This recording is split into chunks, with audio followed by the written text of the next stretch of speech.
ano yung Pasko para sa inyo? Mula kay Kuya JJ, ano po bang Pasko para sa inyo, Kuya?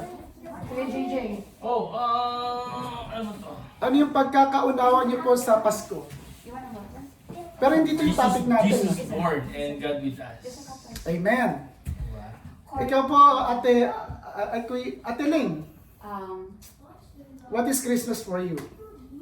It's a celebration. Yeah. Celebration. Okay. Ate Jan. It's a celebration of God's. Of course. No copy paste. It's more about giving thanks to Him for the whole year. Wow, very good. Yeah. Nice answer. Yeah. Kayo po, Ano? ano nga po Alam ang ko pangalan kasi- ninyo? Ano na lang, dubs na lang. Dance pa. Kasi kami as an Adventist, hindi talaga yun yung ano namin. Nagsa-celebrate. Oo. So, Pag-aaralan natin yan. ganyan. So, ang alam ko lang, it's birth of Jesus. Oo. Kuya Jury, kayo po. Yeah, celebration of birth of Jesus Christ. The same. Same. So, ang Christmas po wala naman po talaga Lance, sa Bible. Lance! Hindi naman talaga ito nakaano sa Bible natin, di po ba? Lance. Ipinagdiriwang lang natin to celebrate yung kapanganakan niya. Di po ba? Tama po ba? Agree po ba kayo doon? Pinascelebrate lang natin yung kapanganakan niya dahil kahit wala ito sa Biblia kung anong eksaktong buwan, ang eksaktong taon, wala po, hindi po siya nakasulat sa Biblia, pero sineselebrate lang natin taon-taon as sa kanyang kapanganakan. Abang ganda. Ay, ito! Yeah, once a month na Tatali ko pa sana yung ganyan ko. Ayan. Kakaiba. Para ilong yan. Katay tayo simbahan dito, ha? Oo nga, may mga pastor na tayo. Ay, hindi po ako pastor, ha? Sa bahay lang kasi. Ang lakas kasi ang Janjan magano eh. Ikaw lang magano. Ano ba bakit itong naisip? Pwede naman si Kuya JJ. Next time si Pastor Eric na mag-date. Oo. Pwede. Ayun. Ulitin ko po, hindi po ako pastor. Nag-aaral lang po ako. Gusto ko lang mag-share ng gospel dahil po kaya ti Janjan, inan lang, nalihaya niya. Ewan ko lang bakit kanina pumasok sa isip niya, bakit ako gusto niyang mag-lead ng Bible study. So, kung may nasabit man po ako na parang medyo ano po sa inyo, pwede niyo po akong i-correct. At pwede niyo po akong magbigay ng opinion niyo kung ano yung dapat natin dagdag. Kasi yung Bible study po, para meron po tayong interaction. Kaya tinatanong ko po sa inyo kung ano po yung diwa ng Pasko. So, sa ating pag-aaralan, yung Pasko po ay kumbaga ito yung hapyaw lang kasi ngayon ito yung pinagdidiwang natin, di ba? So, maraming taong nagdiriwang ng Pasko, di po ba? Pero, nakakalimutan talaga ang kahulugan ng Pasko. Yeah. Di ba? Tama po ba yun? Agree po ba kayo doon? So, ang Pasko po ay hindi po ito tungkol sa mga pagdiriwang o celebration. Mga regalo, o hindi ito tungkol sa pagkain. Di ba? Pagkain o kasiyahan o kahit tungkol sa pamilya. Hindi ito tungkol sa Christmas tree at lalong hindi patungkol sa Christmas card, credit card o anumang card yan. Agree po ba kayo doon? Yeah. So, Jesus is the reason for the season. Gaya sinabi ni Ate Dubs. Sorry. Dubs. Gaya po sinabi niya kanina. So, sapagkat sa atin ay pinanganak ang isang bata. Di ba, kilala niyo kung sino yung bata na yon? Which is Jesus Christ. Siya po yon. Sa atin ay ibinigay ang isang anak na lalaki. So, at ang pagmamahal ay maaatang sa kanyang balikat. At ang kanyang pangalan ay tatawaging kamanghang-mangha, tagapayo. Yan. Makapangyarihang Diyos, walang hanggang Ama. Pangulo ng kapayapaan. Ito po ay makikita natin sa Isaiah 9 verse 6. Pwede nyo na lang po akong anihin dyan. Kasi ako na lang po magsasabi ng mga verses para hindi po tayo tumagal. Pero titingin nyo na lang po dun sa ninyo. So, ang nangyari nga ang lahat ng ito upang maganap ang sinasalita ng Panginoon sa pamamagitan ng propeta na nagsasabi, narito ang dalagay magdadalang tao, which is si Maria yun, di ba? Yeah. Si Virgin Mary. Hindi ko na siya i-elaborate, alam na natin. Parang ipapahapyaw ko lang po ito. At manganganak ng isang lalaki at ang pangalang itatawag nila sa kanya ay Emmanuel. Bigyan niyo po ng prize si Ate Lane. Emmanuel. Yan. Na kung liliwanagin ay suma sa atin ang Diyos. God with us. God with us. Panalo na naman. Another prize. So makikita natin sa Mateo 1 verse 22 to 23. So ang sanggol sa sabsaban ay magpapaalala nawa sa atin ng kahalagahan ng pagiging magpakumbaba. Kunwari, may mga kagalit tayong tao, kunwari may mga, sabihin na lang natin, sige, nangyayari naman talaga yan.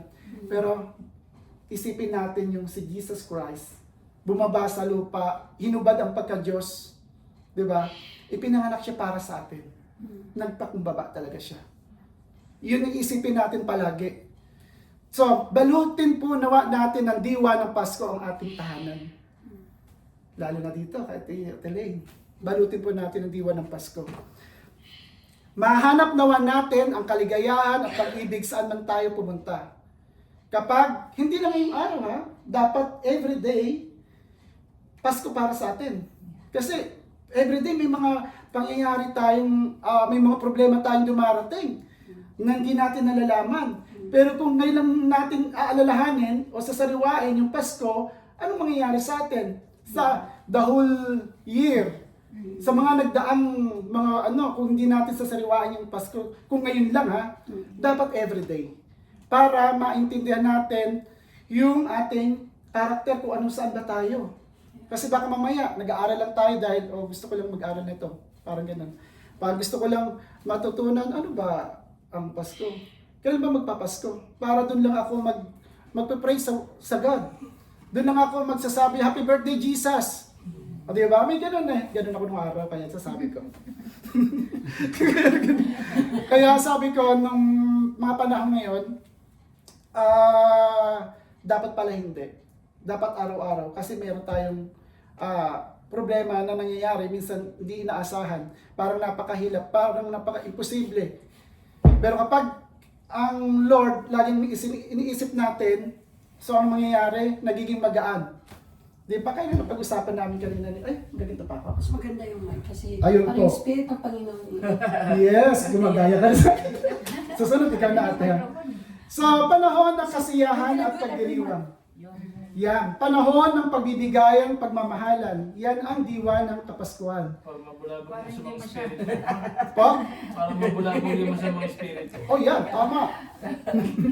So, ang totoong kahulugan po ng Pasko ay ang pagdiriwang sa pag-ibig ng Diyos, kung saan tinutupad niya ang kanyang mga pangako. Alam niyo na yung anong pangako, hindi ko na po isa-isahin yun, alam na natin yun. Na tayo ay ililigtas. Ipinadala niya ang kanyang bugtong na anak upang tayo po ay bigyan ng kapatawaran at ipagkaloob ang buhay na walang hanggan. Sino may gusto nun? Di ba tayo lahat gusto natin yun? So sa bawat isa po sa ating mga tumatanggap sa Kanya. Kaya po ang Pasko ay walang iba kundi sino? Jesus ba itong hina? He's Jesus! Jesus! O sabi-sabi nga natin sabihin, Jesus! Jesus! Amen! Yan, ganyan. Kasi yun ang gusto ng Lord. Sabi mo malakas, Jesus! Ikaw lang! Alam nga na si Maria. O, alam na. Wala ko inaano ha. Si Jesus lang talaga. So, at kung si Jesus ay hindi sentro, ulitin ko ha, at kung si Jesus ay hindi sentro sa pagdiriwang ng Pasko, lalo na mga araw na ito, at inuuna nila yung inuman, inuuna nila yung mga kaunan ng mga bagay, ito po ay walang kabuluhan. Naintindihan niyo po? Wala pong kabuluhan. Kapag inuuna nila yung mga ibang bagay. Kaya anong ginawa natin bago tayo kumain, Kaya natutuwa ako, alam mo, inignore ko na yung mga sinabi nila. May gaya sa akin, hindi. Kasi importante, pag-aralan muna at mag-Bible study muna tayo bago tayo magdiwang. Di po ba? Napakasarap isipin ng pag-usapan muna natin ang Panginoon bago tayo magdiwang. Di po ba? Kaya masarap talaga. Kaya super blessed ako kahit Jen na ewan ko bakit naisip niya mag-biis mo na daw muna. Ay, ang isip ko, kumain muna dito at magkantahan. Pero, yun ang naisip niya. So, ang glory to God talaga sa buhay natin Jen. Siya yung nagsabi sa akin, Kuya Jolan, mag-biis muna tayo. Kahit hindi pa alam na Tiling, ewan ko, sinabi mo na agad ka Tiling. So yun po. Pero Hindi may karagdagan po ba kayo doon kay JJ? Okay naman. Okay. Ano lang naman to, pinag-ano ko lang naman kasi hindi naman ito yung topic ko. Pero inapiyawan ko kasi ano ngayon ni Pasko. So itong topic ko po talaga ang pinamagatan kong God rewards those who serve Him. Yan yung topic ko. Maganda ba yun? Amen. Kasi pinahapiyawan na natin yung Pasko eh. Kasi related ito yung sa topic ba na anuhin ko ba? Sasabihin. So, God rewards those who serve Him. So makikita natin sa 1 Corinthians chapter 3 verse 10 to 14. Ako na magsasabi? Ako magsasabihin ko na lang yan. So, pakinggan nyo na lang po kasi bibigyan ko kayo kung ano yung pagkakaunawa nyo dito. Front door open. Sige, mamaya na. Baka, Sorry po. Sila din. Oh, wait, wait. Sige po tayo. Anak niya, anak. anak mo. Anak niya yung Elaine. At saka yung Enjoy natin. Papa ba? Oh, sige. Maganda kasi. Hello. Kami tayo lang. Hello. Hello. Hi, baby. Tara, worship muna tayo para... Dito sila sumasagot. Tayo lang. Hello po. Merry Christmas po. Meron tayong international pastor. Tagalog Mo, Jonah. Wala ba? Kumaman. International pastor. Merry Christmas. Huwag mo na kayo. Tayo lang. Sayang pa masayang ito. Nakakaintindi naman sila ng Tagalog ha. Hindi ako marunong ako. Tagalog naman sila. Okay. Kasi ano eh. Inaisap pa lang. Okay na po ba? Kasi maganda yung nakasentro tayo sa pag-uusap eh. Para mas Mahal pa pa masayang pastor natin. sayang din sila nakasayo eh, no? International to. Roll over the ocean, roll over the sea, roll over the ocean in the deep blue sea. Ayan, yung pag-aaralan po natin ngayon, kuya, ate, God rewards those who serve Him. Sino yung sinaserve natin? Si God, Jesus Christ. Yun lang po. So, tingnan po natin yung 1 Corinthians 3:10, chapter 3, verse 10 to 14. Ang sabi po doon, ayon sa kagandahang loob ng Diyos sa akin, inilagay ko ang pundasyon tulad ng isang mahusay na tagapayo. Iba naman ang nagpapatuloy sa pagtatayo ng gusali, ngunit dapat maging maingat ang bawat nagtatayo. 11, sapagkat wala nang ibang pundasyong maaring ilagay maliban sa nailagay na. Walang iba kundi si Jesus Christ. 12, may nagtayo na gumagamit ng ginto, pilak o mahalagang bato. Mayroon naman gumagamit ng kahoy, damo o dayami. So 13, makikilala ang uri ng gawa ng bawat isa sa araw ng paghuhukom sapagkat mahayag sa pamamagitan ng apoy kung anong uri ang ginawa ng bawat isa. 14, kung ang itinayo sa ibabaw ng pundasyon ay hindi masunog, tatanggap ng gantimpala ang nagtayo noon. Ano po yung nagrema sa inyo? Yung nag-starstruck doon sa nabanggit ko.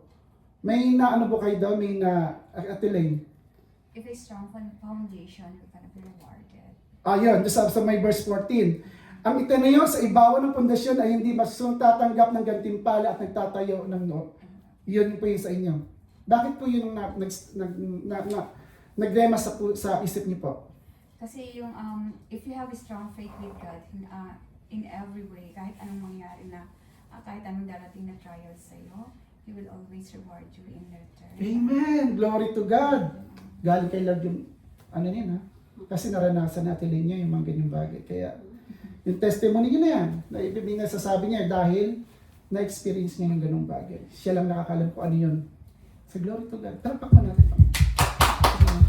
Ate Janja, kayo po. Ano nag-start sa iyo sa nagrema sa isip niyo yung sa nabanggit kong mga verses? Kailangan talaga yung you hang on to Him, the good and the bad. Wow! Yeah. Why? Yeah. Kasi diba this year stronghold will fall. Oh. So if hindi ka like sabi nga nila sa marriage, ano ba yung nabasa ko na parang it's not a race, walang mabilisan. There will be times na there's a failure, there will be times na hihinto, there will be times na Totoo. mapagod ka. Tama. oo. But it's a race of faith, never-ending faith. Paano niyo po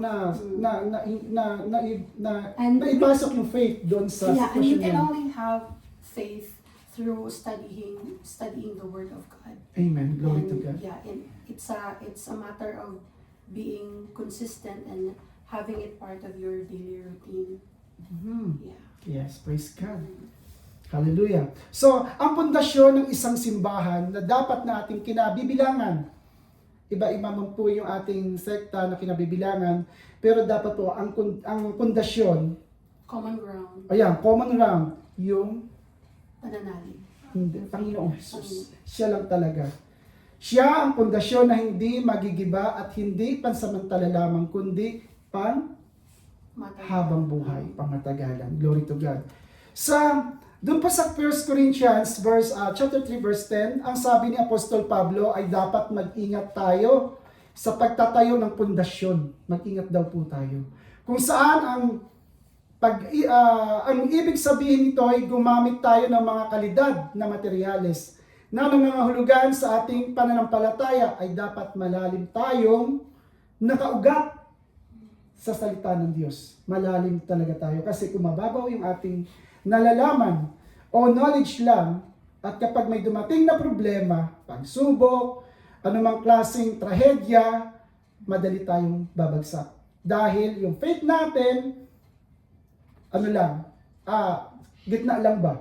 Hindi bumababa, dapat malalim tayo sa salita ng Diyos upang tayo maging matatag. Kasi kapag malalim po yung ating pananampalataya, magiging matatag yung pagkuntuhan namin ang ganda ng pagkuntuhan namin, sobra. Nakaka-touch, kulang na lang umiyak kami. Kasi yung faith nandun. Test of Oo, faith. respect sa isa't isa. Number 1 yun. Kasi lahat tayo nagkakamali. Lahat tayo may mga bagay na gusto nating itama pero hindi natin na itatama. Pero ang Lord lang ang tumatama sa atin. Gumagamit lang siya ng tao na kung saan instrumento para i-guide yung tao. I-guide tayo sa ating pagkakamali. So it's up to us na lang kung susundin natin ito o hindi dahil meron tayong free will na naalala ko dati sa turo ni Kuya JJ. Yung dito pa siya. I remember that. Kaya yun po. Kaya sa ating paglilingkod ay sadyang nangangailangan ng sakripisyo. Ang bawat maliit at simpleng bagay na ginagawa natin sa Panginoon ay tunay ngang may kabuluhan na harapin natin ang Diyos. Kung patuloy tayong tapat na maglilingkod sa Kanya ay tayo'y bibigyan ng gantimpala. Naniniwala po ba kayo doon? So gusto niyo pong magkaroon ng gantimpala mula sa ating Diyos na buhay? Bakit mahina? Amen! Amen! Yes, roll over the ocean, roll over the sea, roll over the ocean in the deep blue sea. Woo! Roll over the ocean, roll over the sea, roll over the ocean in the deep blue sea. Ngayon ang tanong, paano natin makakamtan ang gantimpala ng Diyos? Kuya JJ, bigay po ako ng isa. Siyempre, obey. Obey! Praise God! Palatakin natin ang Panginoon! Woo! Kayo po, kuya. Ano po? Maging matutok sa Panginoon. Yun! Tutok ka, focus ka sa Panginoong Jesus. Praise God! Palatakin natin ang Panginoon. Kayo po. Love. Love! Love each other! Palatakin po natin. Tiling! Ano po sa inyo? Faith with God. Wow! Praise God! Kayo po, ate. Loving to others. Oh, Amen. ginagaya mo lang si Yun ha. Sabi ko dito, walang copy-paste. Dahil sa pagmamahal, talaga yun ang nararamdaman niya eh. So, Amen. palakpakan natin ang Panginoon. Amen. Kasi yung nararamdaman niya sa Panginoon, di ba? Love. Kaya yun yung nasasabi niya. Amen. Pero hindi niya ginagaya, hindi mo siya ginagaya ha. Okay. Yun lang. Tayo ba dyan? Okay. Ako, number 1, make Him a priority. Pagising mo sa umaga, you thank Him and glorify Him. Pangalawa, how you make time is the application. Wow! So, Glory to Hindi God. naman mahirap yung papunta ka ng school sa mga bata. Oo. Yung ginagawa dati sa church, yung I am a child of the Most High God. We do that every day. Habang nagdadrive ako, and then our Father, and then ako yung personal prayer. So you really have to praise Him and glorify Him. Wow! Oh, at Praise saka, God. pangatlo, you have to seek Him. So what do you mean by seek Him? Talagang, alam mo yun, kailangan mo talagang, ako, I do journaling. Yeah. I don't do it every day, but sa the whole week, meron talaga akong nagsusulat ako. And then after I journal, kasi reading the Bible is not enough. I really have to internalize, Amen. to Glory to meditate God. the word. Kasi hindi naman all the time, ano ka eh, alam mo yun. Hindi naman, mahirap akong kasama sa buhay. You know, so me, myself, I really have to do reflection. Wow, praise And God. like, it's not easy. It's not easy to be the wife of JJ. Oo, You know? But then, It's you, not easy you really also sa mga anak. you really have to make a point na, alam mo, like, you surrender everything to Him. Yun. Para everything is magaan lang. Mhm. Yeah. And The last one. the last one is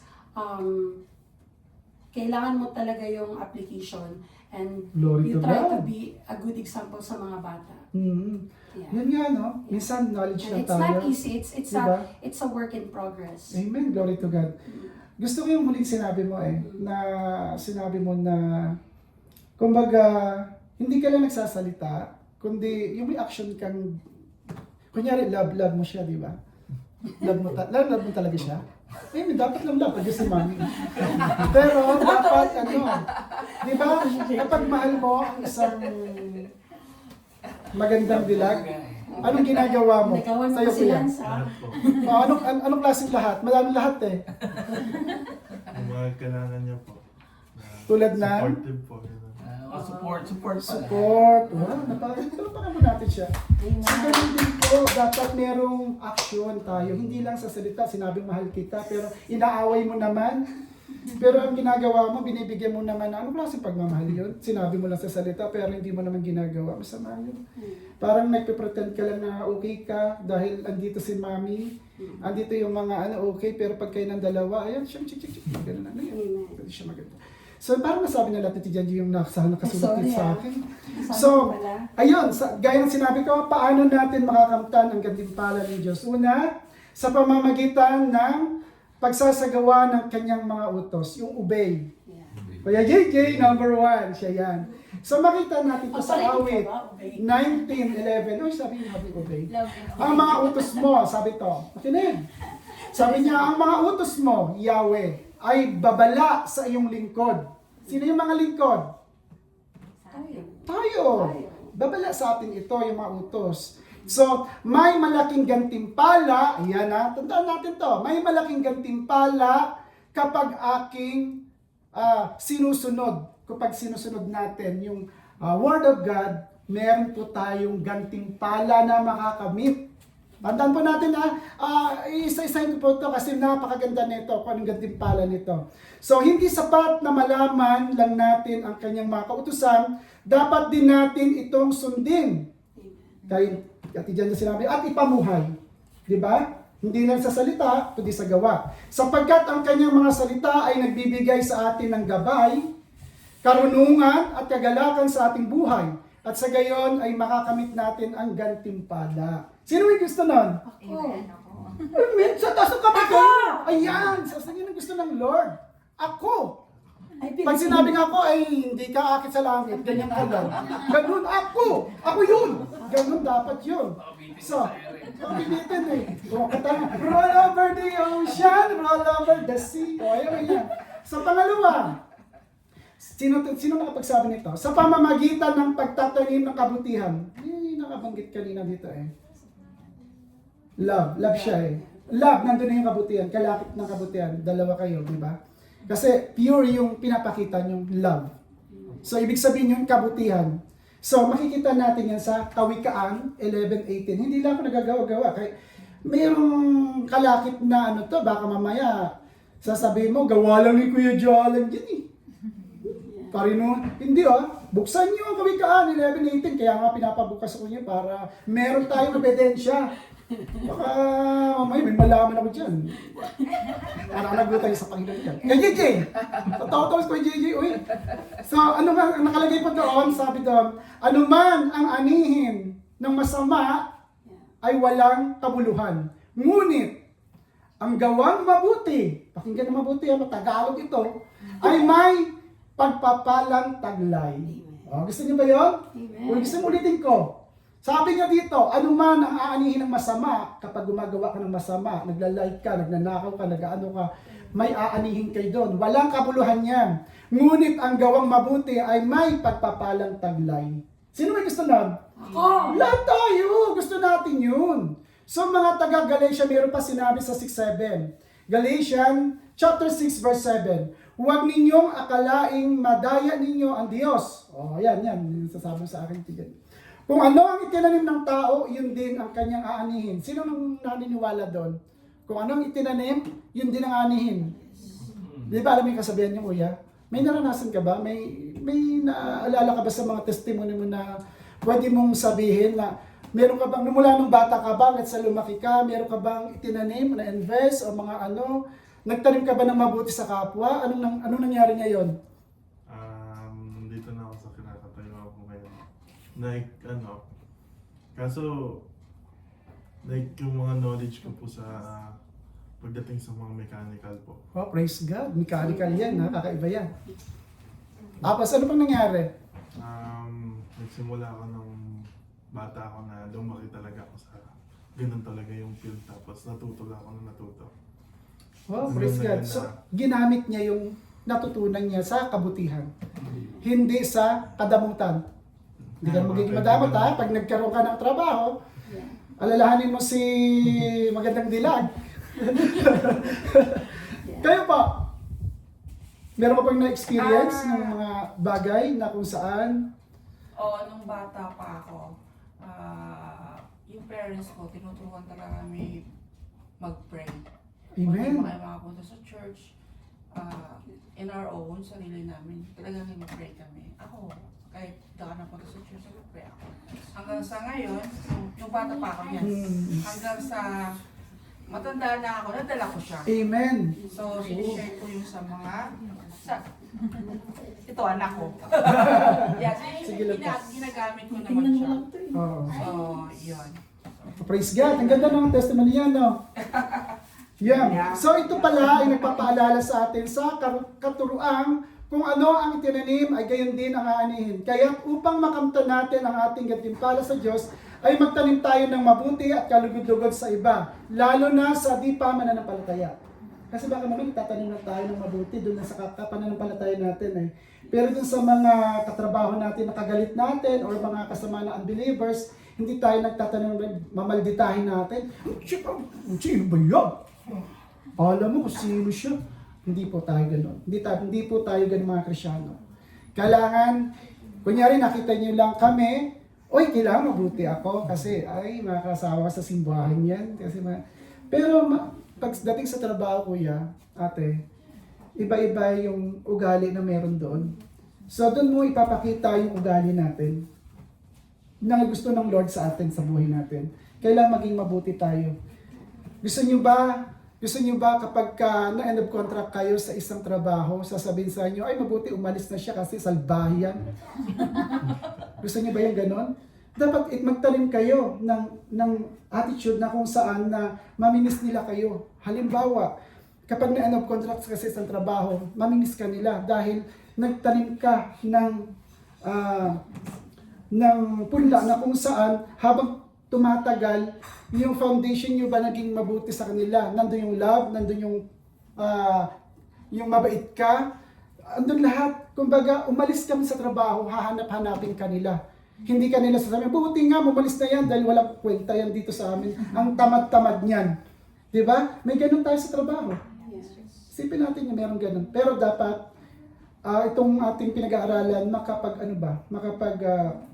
paalala sa atin, ano man yung ating ginagawa. So sa pangatlo, sa pamagitan ng, ayun, Sino may nagsabi ba yung fearing God, sa pamamagitan ng pagkatakot sa kanyang mga utos?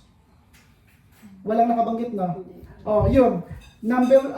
Kasama yun. Dapat may takot tayo sa Panginoon. Kasi kapag wala tayong takot, magagawa natin yung gusto natin gawin. Alam natin yan, di ba? May mga sarili tayong, lalo na kapag mapag-isa tayo, meron lumalaro sa isip natin kung anong gagawin natin na alam naman natin na masama yon, na alam naman natin na hindi ka lulugod-lugod sa Panginoon. Dahil sa mahina tayo, ang nangyayari na gagawa natin yung mga bagay na yon. Tama po ba? Tama yun. Kasi, experience ko yung mga ganung bagay. Kaya, dapat, laging papasok sa isip natin na may takot tayo sa Panginoon. Kasi, kapag wala tayong takot, makagagawa talaga tayo ng kasalanan na hindi kalugod-lugod sa Panginoon. Yan po ay makikita sa Kawikaan 13 verse 13. So, ang nakalagay doon, ang nagwawalang bahala sa payo ay hahantong sa sariling kapahamakan. Ngunit, ang nagpapahalaga sa utos, ayan, utos na sinasabi ay gagantimpalaan. Gagantimpalaan ng Panginoon na nagpapahalaga. So, ang pagkatakot na tinutukoy dito ay hindi sa pagiging duwag o takot sa kaparusahan ng Diyos, kundi ito ay pagkatakot na hindi natin siya mabigyan ng mataas na karangalan, kadakilaan at pagsamba sa pamamagitan ng pagsunod sa kanyang mga salita. Yun po yung Nakuha niyo po ba? Okay po ba? May gusto kayong idagdag? Wala naman. Sabihin niyo lang po kung okay nahiya. Gusto na makinig. Okay. Praise God. Glory to God. So, sa panghuli po, sa pamamagitan ng paglilingkod ng tapat, yun yung sino nagsabi ng paglilingkod ng tapat? Yung talagang dapat, tapat kang naglilingkod sa Kanya. So, makikita po natin sa Colossians 3:23 verse 24. Sabi po doon, anuman ang inyong ginagawa, gawin ninyo ng buong puso. Buong puso na parang sa Panginoon kayo naglilingkod at hindi sa tao. Buong puso po. Tinasabi dito, hindi sa tao tayo naglilingkod, kundi sa Panginoon. Kasi kapag naglingkod tayo sa tao, ano mangyayari? Ano tayo mangyayari kapag naglingkod tayo sa tao? Naranasan mo na yan. If you are a true servant of God, you should not please people. Yes! It's in the Bible. You should just please the Lord. But sometimes pleasing the Lord would people might be against you and people might mock you or stab you, but you just have to continue pursuing God's word Amen. Glory to or God. God's instruction. Oo. Yeah. Kaya dapat everyday tayo nagbabasa ng Bible. Kasi Nananalangin. diba nasa Bible yun na parang susi. pag magpapadala ka sa emotions mo, it's actually not of Yes. God. Oo. Yeah. Bakit Ate Jen, It's nangyari mind na ba over yan sa'yo? mind. Ha? Nangyari na ba yan sa'yo? Secret. Huwag na Yeah. natin pag-usapan. Oo. Pero hindi dati, pero ngayon like, parang kailangan mo talagang ilagay sa utak mo na hindi ka magpapadala sa emotions mo. Like, kaya ko kasi ako, like, ito work, tas ito, like, example, family matter. Kaya kong i-disregard to kasi nasa work ako. Amen. Glory Kaya to kong God. mag-shift ng emotions ko. Mm. Hindi ko siya Sana dinadala all. hindi ko siya dinadala sa workplace. Oo nga kasi meron ganun Yeah. Dinadala sa work yung problema. Oo. Ang hirap yun. Kasi yung work ko nasa Nangyari bahay na yun sa akin. lang. Dinadala kayo ba? May nangyari na ba yan? Nagkilala ako. May kilala ka? Dami-dami na lang. Damay na ako yung pamatipan. Kaya, Mahirap yan. So, ito pa. Sa pamamagitan ng paghanap, yung panghuli, sa pamamagitan ng paghahanap lagi ng presensya ng Diyos. Yun dapat. Kailangan natin maghanap tayo. Seek first. Seek Him first. The kingdom of God. Diba? Ano na yan? Ano na siya? Ano tawag dito? Lagi na lang naririnig natin yan sa mga preaching. So, makikita po sa Hebreo 11:6, kung hindi tayo sumasampalataya sa Diyos, hindi natin siya mabibigyan ng kaluguran sapagkat ang sino mang lumalapit sa Diyos ay dapat sumampalatayang may Diyos na nagbibigay ng gantimpala sa mga nananalig sa Kanya. So, ang sino mang laging naghahanap sa presensya ng Diyos ay gagantimpalaan. Kaya marapat na unahin lagi natin siya sa ating buhay. At manatili tayo sa kanyang kalooban sa pamamagitan ng panalangin at pagsamba. So last na lang po ito. Dahil napag-aralan na natin yung tanong kanina kung paano natin makakamtan ang gantimpala ng Diyos, at dito naman tayo sa ano ang gantimpala sa mga naglilingkod sa Kanya. Ano yung mga gantimpala? Pag-aaralan po natin ngayon kung saan ba tayo dito.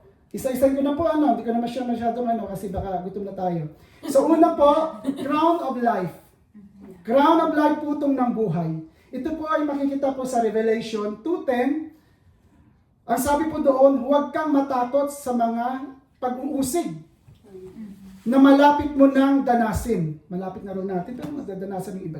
Makinig ka, ipabibilanggo ng dyablo ang ilan sa inyo bilang pagsubok. Magtiis kayo sa loob ng 10 araw, manatili kang tapat hanggang kamatayan at gagantimpalaan kita ng korona ng buhay. Makikita natin sa Revelation 2:10. Tingnan natin kung saan tayo dito sa ngayon. Ito ay makakamtan ng mananampalataya. Ito yan. Makakamtan natin ito ay mananampalataya hanggang magtiis at tapat hanggang sa kamatayan. Ang lahat ng mga mananampalataya ay may buhay na walang hanggan. Subalit, hindi lahat ay makakatanggap ng putong o koronang ito. Yung crown of life na sinasabi. So alam naintindihan niyo po yung sa ano. Okay na po. Sa pangalawa po, yung incorruptible crown. Incorruptible sa Tagalog po, putong na hindi masisira. Or crown na hindi nasisira. So makikita natin to sa 1 Corinthians 9:24-27. Ang sabi po doon, alam ninyong ang mga kalahok sa pagliksahan ay tumatakbong lahat, ngunit iisa lamang ang nakakamit ng gantimpala. Kaya pagbutihin ninyo ang pagtakbo upang kamtan ninyo ang gantimpala. 25. Lahat ng manlalarong nagsasanay ay may disiplina sa lahat ng bagay upang makamit ng isang gantimpalang panandalian lamang. Ngunit ang gantimpalang hinahangad natin ay panghabang panahon. So 26, hindi ako tumatakbo ng walang patutunguhan at hindi ako sumusuntok sa hangin. Sa last 27, subalit sinasanay ko at sinusupil ang aking katawan upang sa gayon hindi ako maalis sa paligsahan pagkatapos kong mangaral sa iba. So ito ay makakamtan ng mga mananampalatayang matiyaga naman. Matiyagang nagpapatuloy sa pagtakbo sa takbuhing inilaan ng Diyos sa kanyang buhay o sa ating buhay kung mangaral sa iba. Nagtiyaga tayo nangangaral, nag-spread ng word of God sa mga ito yung sinasabi ng incorruptible crown. Kung ganito ba tayo? Tayo lang din makakapagsabi kung kung ito yung sa atin. So yung isa pa, crown of rejoicing, putong ng kagalakan. Parang bakit ganun? Ano kayong ibig sabihin nun? So makikita natin 2 Corinthians 1-4. 2 Corinthians 1 verse 4. Sabi dito, inaalim niya tayo sa ating mga kapighatian. Ay, parang ikaw dyan. Nag-aaliw kapag may problema, inaaliw mo yung para mapasaya. Upang sa pamamagitan ng kaaliwanagan, tinanggap natin sa Kanya ang makatulong naman tayo sa mga nahahapis. Ikaw palang nakikita ko. Ito ay makakamtan ng mga mananampalatayang tapat na nagbabahagi ng salita ng Diyos sa mga taong di pa nakakakilala. Spread the word of God sa Panginoon at patuloy na nag-aalaga sa kanila hanggang maging matatag sila sa pananampalataya. Agad pala yun. So kailangan pala natin, pag may mga nayakag ba tayo, kailangan alagaan natin siya hanggang sa maging matatag sa kanyang pananampalataya. At doon, makakamtan natin yung crown of rejoicing. So yung isa pa, crown of righteousness. Putong ng katwiran. Sabi po dito, ngunit ikaw maging mahinahon ka sa lahat ng oras. Maging mahinahon daw tayo, sabi sa Timoteo. Maging mahinahon ka sa lahat ng oras, magtiis ka sa panahon ng kahirapan. Gampanan mo ang tungkulin ng isang mangangaral ng magandang balita at pagbutihin mo ang iyong paglilingkod. 6. Sapagkat dumating na ang panahon ng pagpanaw Sa buhay na ito, ako'y mistulang isang handog na ibinubuhos sa dambana. 7. Pinagbuti ko ang aking pakipaglaban, natapos ko na ang dapat kong takbuhin at nanatili akong tapat sa pananampalataya. At makakamtan ko na ang koronang nakalaan sa mga matuwid sa araw na iyon. Ang Panginoon ang siyang makatarungang hukom, ang siyang magpuputong sa akin ng korona, si Lord na yan. Hindi lamang sa akin, kundi sa lahat ng nananabik sa kanyang pagbabalik. Ito po yung, ito ay makakamtan natin ang mananampalatayang namumuhay araw-araw sa presensya at kalooban ng Diyos. Kapag araw-araw pa tayo nasa presensya ng Lord, yun pala yun. Yung na araw-araw na sinusuko yung ating buhay sa Panginoong Hesus. Araw-araw. Ito na yung koronang ito na maano natin. Yung crown of righteousness. Yun pala. Ngayon ko lang, alam mo na, ngayon ko lang. Pero inarap ko ito, pero parang ngayon ko lang na siya na, ano ba? It's a good thing na. Oo, yun pala yun. Yun pala yun. O sige, yung last na lang po, crown of glory. Putong ng kaluwalhatian. So, sa 1 Peter 5:4, at pagparito ng pinunong pastol ay tatanggap kayo ng maluwalhating koronang di kukupas kailanman. So ito po ay makakamtan ng manampalatayang tapat, masunurin at pag-aalaga sa ng mga tupag. Ito ay para sa mga pastor at sa sino mang tumutulong at sumusuporta sa gawain ng pastor. Yun pala yun. Kung sino yung sumusuporta sa mga gawain, ito yung pala yung crown of glory, putong ng kaluwalhatian. So yun po, yun na po yung nabanggit. Tanong po, ano pong 5 gantimpala naghihintay sa mga naglilingkod sa Diyos? Crown of glory, crown of righteousness, crown of, I don't know, the 3, I forgot. Crown of glory, crown of righteousness. Ayun. So, sabihin ko na lang, hindi ko lang memorize. Nandito lang. Una, crown of life. Pangalawa, incorruptible crown. Pangatlo, crown of rejoicing. Crown of righteousness at saka crown of glory. So hanggang doon na lang po yung ating pag-aaralan, nawa po makatulong sa ating buhay, pananampalataya araw-araw. So palakpakan po natin sa ating Kaya JJ, ano mag-closing? May dagdag po ba kayo o may tanong? Pwede naman si kay JJ at Jan. Nag-aaral talaga ng Bible school. Pwede kayong magtanong at sila sasagot. So we'll probably just have like a short prayer because like each of us or ano yung mga gusto nyo isabi sa Panginoon, like here na lang, ganito na lang, just say something like tayong lahat, the things that you're grateful for sa 2024 and the things that you are looking forward for 2025, okay? Most gracious and loving Father, we come to thy presence because you're worthy to be praised. First of all, Lord, we want to thank you, Lord, for the life of Kuya Jolan and the life of a jury, Father God, na inaunlakan po nila yung aming invitasyon, Father God. You gave him the instrument, Father God, for us to listen to your word, Father God, and I hope that we will also apply it in our daily lives. Lord, we just want to thank you and glorify your name, and we pray and we continue to pray, Lord, that your power of anointing and your holy presence be with us, Lord God. Lord, you know the desires of our heart, Lord, and we pray that it will happen according to your will, Lord God. We wholeheartedly thank you, Father God, for this gathering, and we are looking forward that this is not the first time, Lord God. Yes, We thank you, Lord, for all your goodness, and Lord, we ask for purification. We ask, Lord, that you will cleanse our hearts, our minds, and our souls, Lord. We ask forgiveness for all the knowing, Lord, and the unknowing sins, Father God, that we commit, Lord God. But we thank you, Lord, for teaching us to surrender our lives, Father God, each and every day, Lord God. We thank you for all the learnings tonight, for the glory of life, for the uncorrupted glory, crown, Lord God, for the crown of glory, the crown of righteousness, Father God. And each of us, Lord, we thank you, Lord, that we are here tonight, Lord God, and we want to praise you and glorify your name. Amen. Amen. No excuse, babe. Come on. Here. That's for general na lang. Okay. That's for general na. General na yan, general na. General ba natin? Okay. Father God, we thank you so much, Father God, for the word, Father God, that we hear from our brethren, Father God, our Yes, brother Lord. Joel, Father God, and Lord God, we thank you, Father God, that Lord, you open our ears and our minds, our hearts, Father God, to understand your words, oh Lord.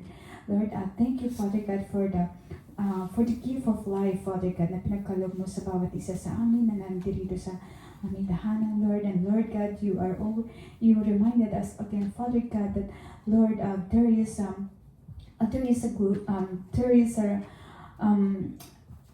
good things, Father God, na kahit anong Yes. mangyari, Panginoon, na kailangan po, Panginoon, na nasa amin, nakafocus lang po kami sa iyo, Father God, and Hallelujah, remind us, Jesus. Father God, Glorify your name, O God. Lord God, that this Christmas, Father God, is a celebration and rejoicing. Father God, the birth of Christ, Father God, that Lord God, you reminded us, Father God, that with our faith, Father God, Lord God, you will reward us, Father God, with an eternal life, Father God.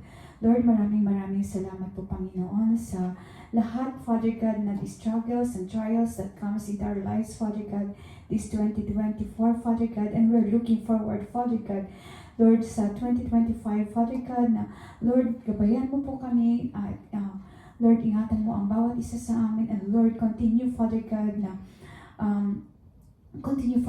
na i-guide mo kami, Panginoon, Father God, so that we will learn more, Father God, in your words, Father God, deep in our hearts and deep in our minds, Father God, that Lord God, hindi mo kami iiwan at hindi mo kami Yes, O Lord. Father God, Hallelujah. in every trials, Father Yes. God, because Yes, O Lord Lord God, Jesus. you are, Father God, our source of strength, Father God. Yes, O You are Lord. the source of our everything, Father God. And Lord Hallelujah, God, Lord.